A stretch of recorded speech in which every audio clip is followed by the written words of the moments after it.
Guys, just want to make sure I'm live on Facebook as well. Hey guys, how's it going? It's your boy M.K.S here, back with another video. And welcome to NeuroDIVERSE or NeuroDIVERGENT, whichever term you prefer. Shatter-days, as I'll put it. In other words, Saturdays. I hope both Facebook and YouTube record these videos as well as possible and for as long as possible. As I said recently, sorry to repeat myself for those who might have already heard me say this, but I record on as many platforms as I can at the moment, on Facebook and YouTube. But I love to record on as many platforms as I can, as long as they're free video sharing platforms, so that there'll be a copy of my videos hopefully somewhere. I suppose I have started trying to use this to record a bit more, but I do like to do live videos. But anyway, these are pointers number 1 to 10 as per usual. And my ideas around neurodiversity on Saturdays, or as I've called them, Shatter-days, as I say. Shatters isn't like tired, just to clarify, but nothing crude, just in case someone might think that. Yeah, this jumper is really hot, actually, to be honest. I was wondering whether to change this and then put it back on when I go for a walk, but I couldn't be able to change and rechange again, so being a lazy sod, I decided not to. Thought that might be a bit complex, but anyway, here goes. So I'll say these are pointers number 1 to 10. So number 1, and normally when it comes to Saturdays, I think of startups, especially when it comes to point number 1. I think of startups as it's like, as they startups starts with similar letters to Saturday and vice versa. So I think of like Saturday startups. So sometimes talk about like supporting the black community in terms of startups, Native Americans, and so got other groups that want to support at that time or whatever.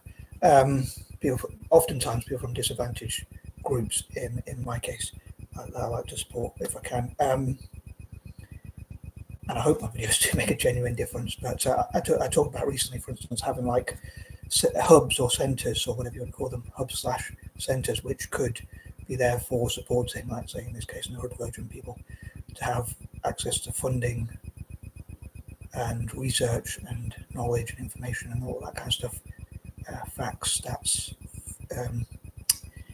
knowledge, general info in general. Another word I try to think of, but I completely forgotten it.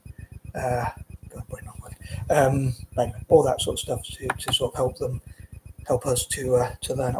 I mean, I'm interested in philanthropy nowadays, so I'm quite happy to have a quite frugal life, so I don't really need a huge amount of money, but as long as I've got enough to live on. As I said before, I don't want to steal or break the law, and I don't want to mine benefits, and I don't want a regular job.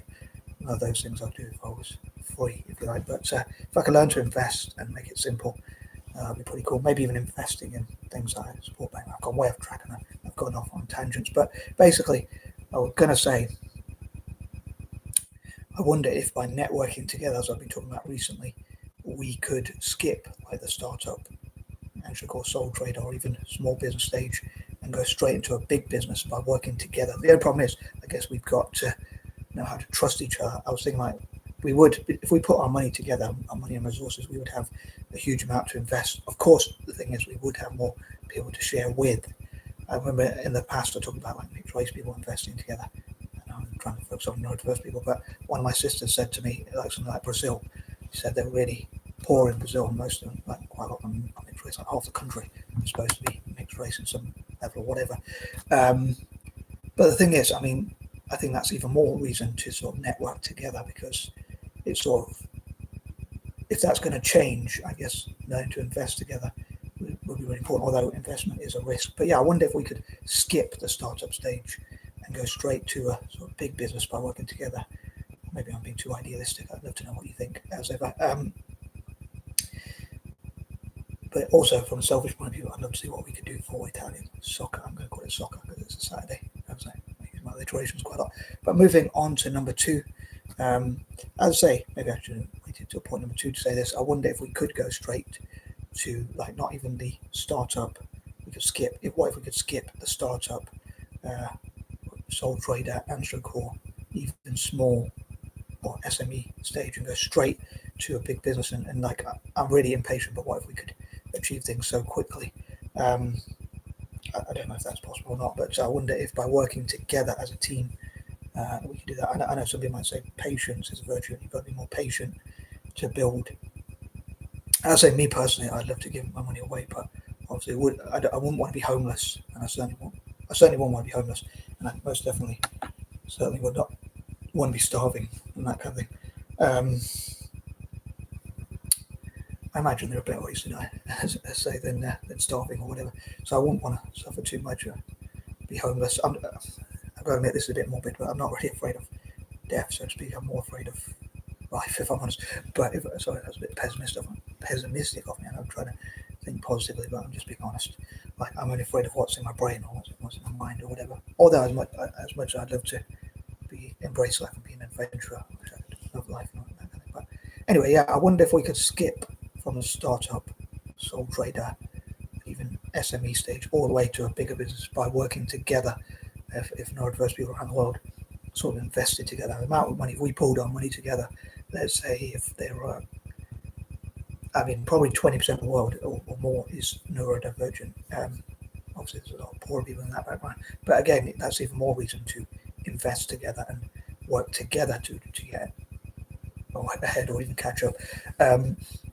And of course, some neurodiverse people earn quite a lot of money as well and run great businesses and all sorts of things. But as I say, I'd love for us to be philanthropists, but to be in that position, we have to get ahead, especially if we're not going to do like what Gary Stevenson, sorry for those who might not have heard of him, Gary Stevenson talks about wealth tax and tax on the rich and all that kind of thing.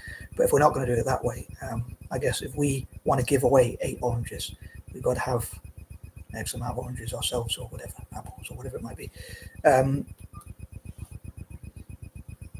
yeah, so me personally, my personal goals would not be to make a huge amount of money, but it would be to raise money for the things I care about. But it would be interesting to find out from different neurodivergent people about what each neurodivergent person wants, what they want. So, yeah, I wonder if we could, as I say, by pooling our money and resources together, we would have quite a lot of money quite early on. So, supposedly around the world there's about 8 billion people or so, supposedly. So if we said 10%, a lot of people are neurodiverse without knowing it. In developing nations, there might not be much awareness of such. But if we pulled, if there was about, let's say if we took 10% of the world's population, so that's about 800 million people, we would be one of the biggest, most populated. If neurodivergent people were a nation, so to speak, or had a nation. I heard someone say that about Facebook, like Facebook was a country. And if we were, or even YouTube maybe, but if we were like a country or a nation, neurodivergent nation, I'm not saying we would be, I'm not saying we should be or anything like that, but if we were, we would have one of the biggest populations in the world. But working together would be amazing what we could achieve, and like even getting good deals, getting savings from buying together as a group. Sometimes I keep my ideas close to my chest, believe it or not. The amount of share people might say, well, these are what you are sharing, I wonder what you're keeping secret. But one of my ideas in the past was like to form a group like called the M.K.S United Group. I still kind of want to do that in a way, but although it's not as much of a priority as it used to be. At one point I said I'd dedicate my life to that, but I didn't live up to that. But as I got more interested in the philanthropy and that kind of thing, to support people in developing nations. But what my idea was like to buy in bulk and put our money together. If there's so many of us, granted, again, we would have to share it with more people. We'd have more people to share it with. But the idea is, let's say Walmart or Asda here in the UK, Asda, Sainsbury's, Tesco, or any other companies, like I know superstores normally try and sell stuff cheaply. If we could, I don't know if undercut is the right word, but if we could outbuy them, like we could buy in bulk and make things really cheap for our customer, make the customer the boss. And that kind of thing. Like people say, I'm giving away a large strategy here, but people say a large part of my strategy. But people say like, be your own boss, pay yourself, self-employed and things like that. And I changed that to like being employed by the customer. The customer is the boss. You're paid by the customer and that kind of thing. So if you think of them like your boss, then you won't really go and treat your boss badly or spare them or shout them on it. Well, that is treat them badly, but yeah. So I see it that way. So learning from Sam Walton, but yeah, I think like say I don't know why I say yeah. Sorry, I don't know why I say it, but yeah. But anyway, if it's probably when I don't know what else to say, and I want to finish that sentence. But if let's say Walmart sells something for $5? What if we could sell it for $3 or $4? What if we could sell it for $4 or even $3 or even $2 and still make profits? So that sort of buying in bulk by putting so much money together and going to companies, and I suppose obviously if they want a quick profit, I suppose that's how it works. We buy things in bulk. Moving on, number 3, as I say, I wouldn't really want to say, like, I wouldn't advocate for wealth tax, taxing the rich, saying that, telling other people how to live their life. I was talking to a couple of my friends recently, and I was saying, I hope I don't offend anyone, but he was saying about pets in, here's a point, I promise, but he was saying about pets in, when you rent, you're not allowed to have pets in certain places, and apparently the government are going to say, force landlords to allow pets and things like that. And as much as I love animals and children, I wouldn't really want to force landlords to do anything they don't want to do, really. Pretty much, I put it just like anyone else. I want them to have as much freedom as possible. So if we can do well financially, and hopefully not rely on stealing or even a job or benefits or anything that takes away other people's freedom as well. I suppose one thing I think of, I don't want to force bosses to give us a job. I've got to admit, I've got no real skills or talents, so I don't know why no one would employ me. I'll be honest, I know that's not a very good sales point, but I'm just being bluntly honest. I can say that's probably a kind of autistic thing in me, like seeing things. I know I said I've not been diagnosed with autism, but seeing things a certain way and just being very bluntly honest and seeing things very literally, taking things literally. I'm not sure if dyspraxic people do that as well, maybe even dyslexic people. Apparently, even dyslexic people can be blunt, but I thought that was more of an autistic thing. But yeah, I don't want us to take away other people's freedom. But the other thing, talking about taking away people's freedom, when I talk about things that I encourage and my goals and dreams for neurodivergent people, I often want to say none of them are to be enforced. None of these are really rules or laws. I imagine saying, like, none of these rules are to be enforced, in which case they're not really rules. They're more suggestions, like saying if you don't break the law, you don't get arrested. Like, hopefully, ideally, you shouldn't be arrested. Like, if you've got nothing to be arrested for, if you've got nothing to hide or whatever. But if you don't do the time, don't do the crime, and that kind of thing. But yeah, so they're more like suggestions for like how we could make things better for ourselves and others. But I mean, I suppose it's a bit hypocritical of me perhaps to say I wouldn't want us to smoke, drink, or take drugs or whatever. But at the same time, I have a really bad diet myself. A lot of people who smoke a bit and drink a bit will probably be healthier than me because, if I'm honest, with my amount of Pepsi and Coke and tea and whatever else I drink and all that kind of thing. As some people say, everything in moderation. Like, people who drink a bit of alcohol are not a lot more healthy than me because they do it in moderation. Excuse me. But yeah. For some reason, I'd still love for us to be teetotalers, not smoke and not take drugs, and maybe like saving money that we would spend on those things could be spent on like running businesses or whatever. Maybe you could put money in a jar for each time you don't smoke, so like how much you save and things like that, for instance, for those who smoke. Or even people who don't smoke say, oh yeah, this is how much I would spend if I was smoking or whatever. And then you could donate that to charity or spend on a business or whatever. But yeah, I want to give people the free choices. But moving on, number 4, I again, rather controversially, I wouldn't want us to join militaries, gangs, terrorism, anything that's illegal, any violence in essence, self-defense, anything that's illegal, and things like that. So I'd want us to refrain from those kind of things, and basically do everything illegally. And I suppose the most controversial one, I know a lot of people do support the military, but I've got to say, in my opinion, I don't think we should join the military and take over other people's nations and whatnot. In fact, I think it would be good if neurodiverse people, again, as part of my dreams, it'd be cool if neurodiverse people stood for pacifism and conscientious objection and work together to be part of Right to Resist. I've heard of Courage to Resist, but Right to Resist is a group I want to make. It doesn't yet exist, but I'd love to make it. It exists in my mind. I've read somewhere once a long time ago when I was at high school, when was that, sixth form college or whatever, when I was about 15 or 16, and it said on this wall, funny enough, outside of PE, physical physical education, for those who don't know what that is, outside the UK or whatever. But it said vision is really important. Like, nothing exists unless it's first in someone's head. Yeah, it's an idea in my mind called right to resist, where I hope to lobby against, rather, I would say, forced conscription. I get rid of it from countries that already have it, and I hope to certainly ensure that no nation implements forced conscription. So if Germany, Britain, or anywhere else, France, or anywhere else, talk about forced conscription, I'd love for people to push back and say, no, when you refuse, and especially my fellow mutts, I think I'm mixed race people, POC generally, but also neurodiverse people as well, and other minorities as well.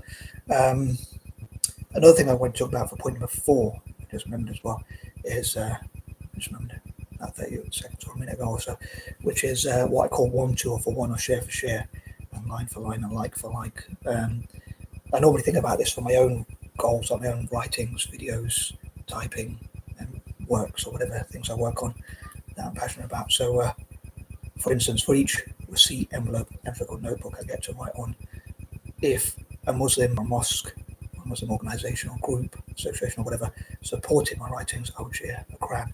I'd go to my local town or city centre, for instance, and share a Quran to say thank you for them supporting my writings, and only sharing them with the people I want to share them with. Same for a political party, same for a business, same for churches, Christians, or whatever. That makes sense. And also, line for line is for each line they help me to write. So if they help me to write in a blue notebook, again, I know I've discussed this a while back, but if they help me to write in a blue notebook, saying blue because it represents Italy, like Italy's colours, and it said, if I got to write something like, my name is Michael Jensen and these are my plans ahead for Italian football, or whatever, then I would write their favourite verse from the Quran or Bible, depending on who helped me, or something about their business, information about their business, and try and share it and write positive things. Or next to my writing, basically, would be whatever. So whoever I shared my writing with would get their information. So if it was a business and they said, we want people to know about our business or whatever, especially if it's global business, given who I want to share some of my writings with, in this case, the people in Italy and those who are involved in Italian football. If you have any questions about that, please let me know. And like for like is like treating people as they treat me. I'm a bit spineless there, but ideally I would love to do that and return the favour. Like whatever people do to me, I'd love to treat them slightly better than they treat me. So yeah, I suppose if I treat people badly, I'd say it's because you treat me badly first. Generally speaking, hopefully I wouldn't, unless they treat me badly. But ideally, I treat everyone well. But anyway, on that note, moving on to number 5. I'd say I'd love to know about aims, ambitions, goals, dreams, and things like that from other neurodiverse people. And I talked a lot about what I stand for, and things like pacifism, conscientious objection, right to resist, working with courage to resist, and other pacifist and conscientious objecting groups, and things like working with peace groups and whatnot. Because for some reason on Saturdays I think of like what I stand for, principles, values, morals, ethics, or whatever. I use those terms interchangeably. Number 6, I'd love to celebrate neurodivergent sports stars. Now, mainly I like to focus on soccer, I'm going to call it soccer, or calcio as they call it in Italy. And you probably guess what I'm going to say. I'd love for us to see, once again, like I said in point 1, I'd love to see what we could do to contribute to Italian soccer on and off the pitch, which I've been talking about this month, and I've talked about it in the past as well, I know, but especially this month, and neurodivergent people specifically as well, or even other groups, but especially neurodiverse people. In this case, I want to focus on the neurodiverse group, on neurodiverse people, and having groups and traveling to Italy and sharing ideas, and Italy having like neurodivergent tournaments, cups, leagues, and things like football, soccer, or whatever you call it. So when it comes to sport, I want to focus on, personally, I would love to focus on the footy, soccer, calcio, football, or whatever you want to call it, that kind of thing. Let's say soccer, Saturdays, and all that kind of, as it's a Saturday, but again, Shatter-days, as I call it. But for other neurodivergent people, they might want to focus on other sports, but I'd love to celebrate and support neurodivergent people in sports and the success they've had, and use that as a platform to encourage more people. But I'd love for us to focus more on soccer. Again, personally, these videos are my personal goals, but I'd love to know from neurodiverse people all around the world, anyone who's neurodiverse, like anyone who classes themselves as neurodiverse, like what sports are you interested in, if any, and what could inspire you to get more into sports or whatever, or what do you think could help you in your sports journey or whatever, and maybe like coaching each other and things like that. But again, for me, I'd love to focus more on soccer, not other sports at all, really, but certainly not things like cricket or whatever. Sorry for anyone else to get what I say. But moving on that note, number 7, similar with Celtic, and I'd love for us to work with Celtic and Celtic to host like its own miniature NeuroDIVERGENT leagues, cups, tourneys, and that kind of thing. Number 8, and celebrating, as I say, and appreciating the successes of NeuroDIVERGENT sports stars in history, and looking at what we have achieved and what we can achieve. Not me personally, but NeuroDIVERGENT people more generally, of course. I haven't achieved anything, or maybe not much. Anyway, moving on, number 9, those who have already achieved success in their chosen field, let's say business or whatever, those who have already gone through the sole trader and startup, sole trader, SME or whatever stage, can pass on their knowledge and what it takes, whether like planning is important, how important is action, how much action should they take, how often, and whatever. And I know some people say like business people have to work 24 hours a day, which is, to me, I take things literally. Again, that's not possible. But yeah, maybe by working together we could work less hours and do more what we love. I don't know, maybe there's something there that we can make business easier for each other. I have to think like, oh, there's another thing I've forgotten. I moved on quickly from point number 7, but I was thinking like, what if we can make business or whatever it is easier for each other, and what if we could teach each other stuff, help each other to study and learn from life. Yeah, point number 7, I would have said like, thinking of the biblical number 7. I know I'm not that religious, but like making business easy. What if we can make business easy for each other and find easy systems and whatnot? But yeah, I think that was number 9. So yeah, plans, priorities, ambitions, aims, and whatnot of neurodiverse people and that kind of thing. And number 10, supporting young people as well. I often say like nowadays you have to be careful of like child protection, safeguarding as we call it here in the UK and that kind of thing. But yeah, I'd love for people to share ideas on like, how we can make sure children are safe. But at the same time get the support they need and the mentorship and things like that. And I normally that kind of mentorship on Mondays. Mentorship, that is not mentorship. I know I just struggle with my pronunciation, but yeah, I love to support them from a young age, youngest possible age, and obviously in a safe environment, as I say. But also, I love to support the 10% poorest people in the world. And I'd love to see what neurodivergent people can do for that, and I'd love for us to make the world better for people and animals more generally, including those who are not neurodiverse. Animals neurodiverse, probably. But on a slightly more serious note, yeah, I'd love to see how we can make the world better for the most vulnerable and whatnot, and keep people safe with our creativity and our ideas. And as I say, hopefully neurodivergent people will do everything legally and hopefully morally, principled, ethically, or whatever the right term is, having good ethics and all that kind of thing. But I may dream it. Obviously, we're not all, I don't imagine all neurodiverse people would do things legally and morally and all that, as much as I wish we would, and be as ethical as possible. I suppose ethics are different for different people. Like for some people, not paying tax or not doing a wealth tax is not very ethical. But for me, I just don't like telling people how to live their life. And I think if you tell people that there's a right and wrong way, and this is ethical and that's not, then sometimes that's hard to argue. But that something is unethical or whatever, or that something is ethical or whatever. I don't know if I'm making much sense here. So basically, it would be very hard to defend some law breaking or whatever. But in many areas, it's not as black and white as that. I guess it's near the shade of grey. But I think what's ethical to you might not be to me or whatever, to the next person, whatever. Gosh, I'm really struggling to explain this, but I don't want to come across and say the wrong thing, I guess. But no, you've got to be careful treading on eggshells. But what am I trying to say? I don't know. But anyway, I'm a great believer that young people, going back to a different point, I'm a great believer in young people starting businesses really young and making plenty of mistakes and like bootstrapping and budgeting their businesses. So that, for instance, you're learning, and it's an amount. If you do fail, which I think you should expect to fail the first time at least, and expect to suck at the first time, so to speak, expect to be rubbish at something basically.